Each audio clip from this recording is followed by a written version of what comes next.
कहानी की शुरुआत एक यॉट पर होती है जहाँ पर एक पार्टी चल रही है। एक लड़की ली से पूछती है, क्या तुम हमें ज्वाइन करना चाहोगे? वो कहता है, मैं अभी चेंज करके आता हूँ। जब वो चेंज कर ही रहा होता है उसी समय उस रूम में लूसीफर आ जाता है।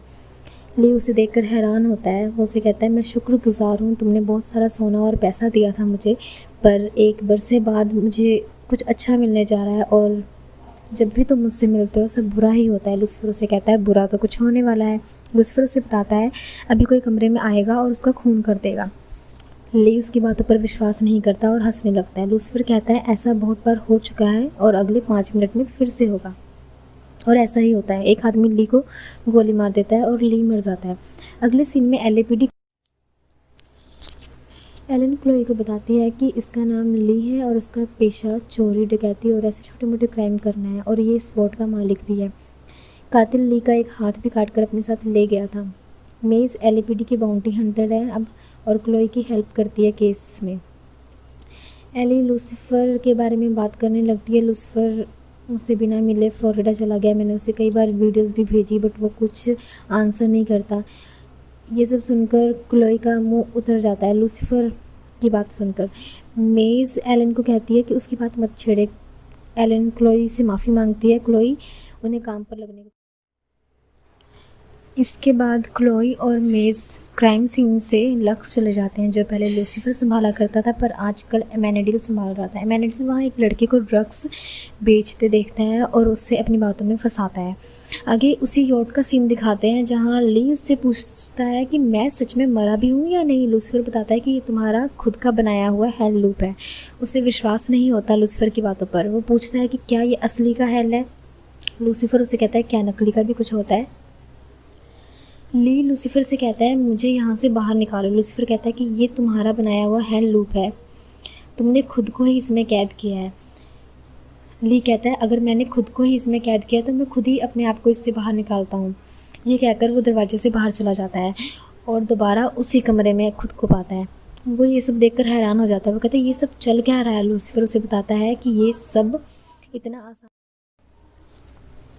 ली उदास हो जाता है। वो उदास होकर कहता है, मरीना डेल रे पर उसके पास सब कुछ था, खूबसूरत बोट, औरतें, पैसा। मरीना डेल रे के नाम सुनकर लूसीफर को एले की याद आ जाती है और वो ली को बताता है, मैं जानता हूँ तुम्हारा केस किसके हाथ में गया है। वो ली को बताता है, एक अरसे पहले हम अच्छी टीम हुआ करते थे। उन्हें लगता है कि यहाँ हेल में मुझे कुछ महीने ही हुए हैं पर यहाँ हेल में एक अरसा हो गया है।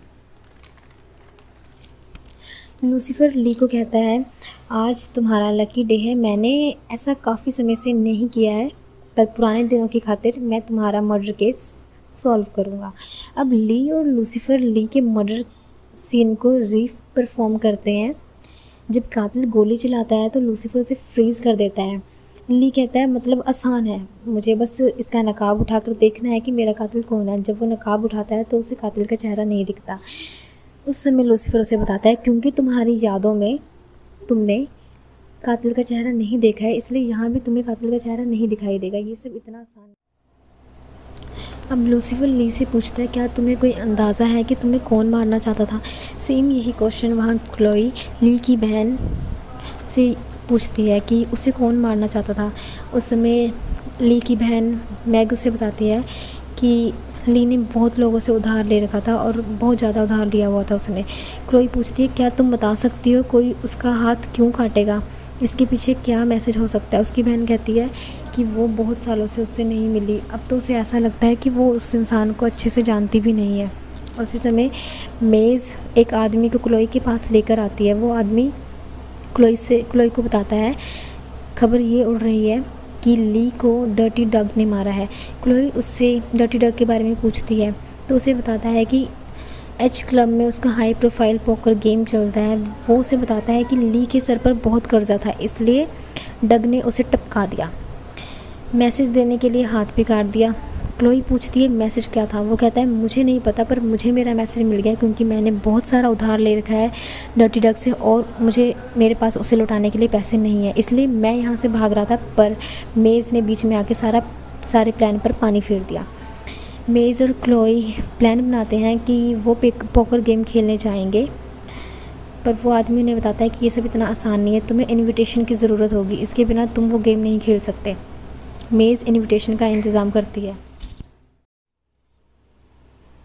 अगले ही सीन में दिखाते हैं एलन लिंडा से मिलने उसके घर जाती है, जहाँ पर लिंडा उससे अपने 2 महीने के बेटे चार्ली को साइंस सिखाने की बात करती है, जिसे सुनकर एलन को काफ़ी अजीब लगता है। लिंडा कहती है बच्चे होना एक वरदान जैसा होता है।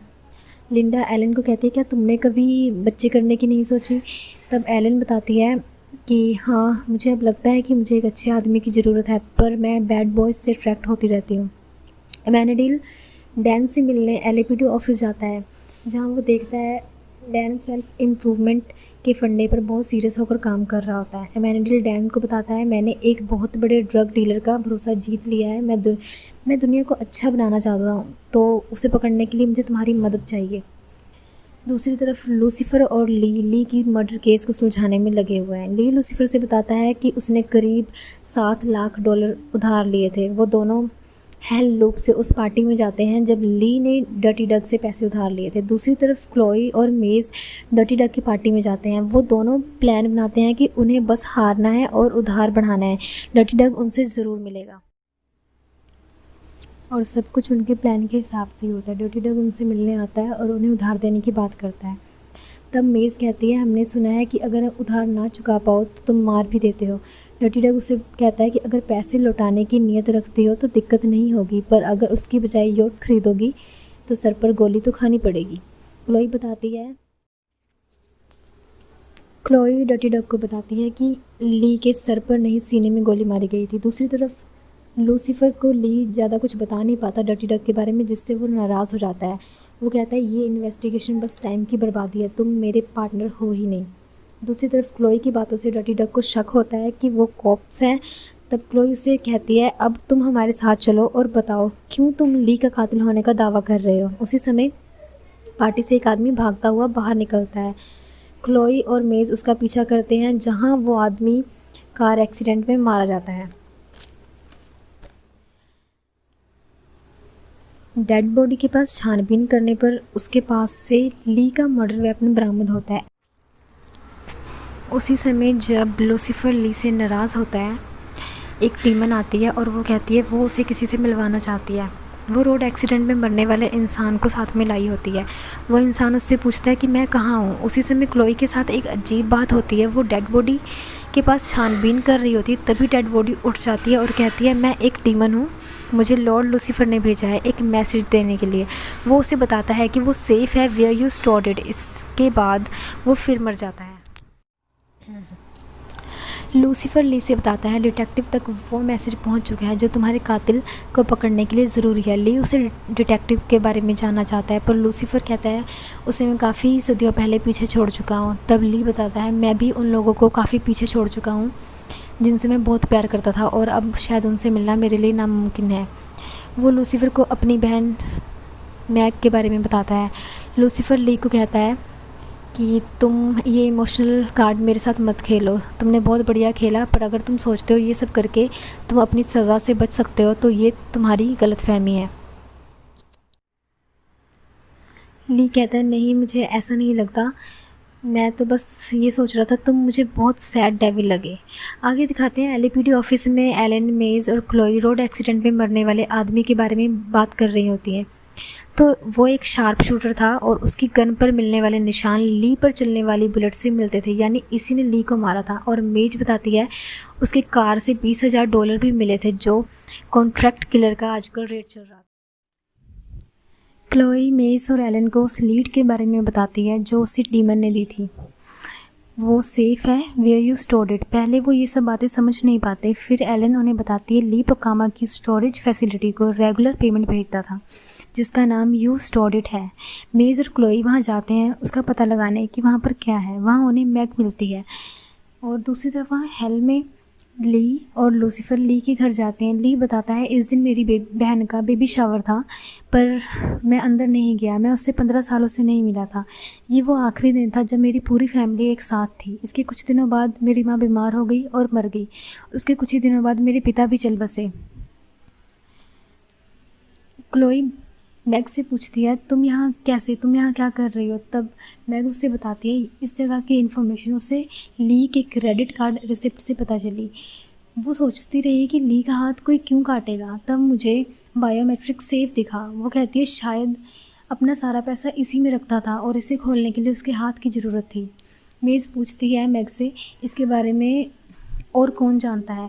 मैग बताती है उसके पुराने साथी उसके काफ़ी करीब थे, शायद उन्हें पता होगा। वो उन्हें बताती है वो ली को बहुत मिस करती है। वहीं हेल लूप में लूसीफर ली को अंदर जाने को कहता है, पर ली कहता है मैं अंदर नहीं जा सकता। लूसीफर उसे बताता है तुम डरते हो, तुम फिर से सब खराब कर दोगे, तुम उन सब का दिल तोड़ दोगे, इसलिए तुम्हें हमेशा के लिए दूर रहना गवारा है। ली लूसीफर से कहता है क्या ये हेल लूप सिर्फ मेरा लूप है? क्या ये सिर्फ मेरे ज़मीर की आवाज़ है या ये तुम्हारे भी ज़मीर की आवाज़ है? तुम भी इसी तरह भाग रहे हो अपनों से।